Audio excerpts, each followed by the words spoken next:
when was the last time you entered the Maidaan not for performing, but for playing? For playing? Yeah. No, I mean playing or singing? No, not singing, not performing, playing. No, I never. The sport.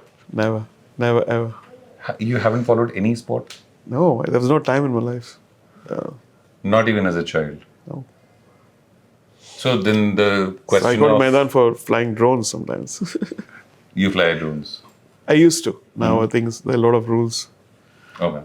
Towards 2016-17, I was the drone operator for my movie, 99 Songs.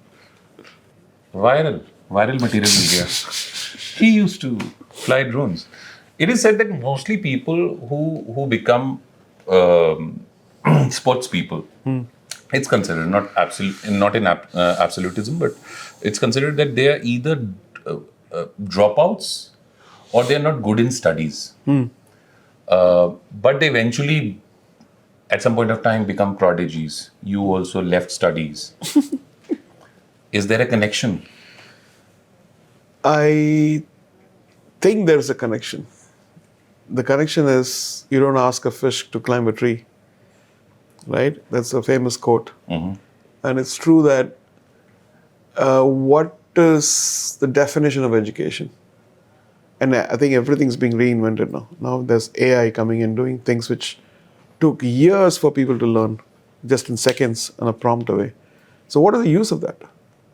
Unless you're involving, unless you're creating, unless you're envisioning to shape a country or a village or a city or a society, I think it requires much more than the set. Of course, the basic things we learn, to speak in a language, to calculate maths and basic chemistry, biology. History is always narrative based. History can be narrative, which perspective narrative is. And now it's all completely polarized history. So now when you think about it, I think it's a blessing that my mom pulled me out of high school and put me into, to involve myself in music rather than wasting time. Like every parent says, oh, you become a doctor, then you become a musician. You become an engineer and then you become a musician. If Had you picked up studies? Sorry? Had you picked up studies full time? What would you have become? I think the insatiable quest for knowledge comes from not studying. Thank God somebody said, I'll tell my father. Kamal Haasan.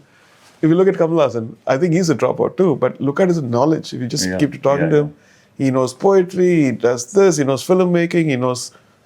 And I think it comes from the insatiable quality of the thirst of, oh, I left school. I don't want to be dumb. I want to learn more. Or to sharpen your craft and move on. Yeah. This was a short piece of the roast of education system in India.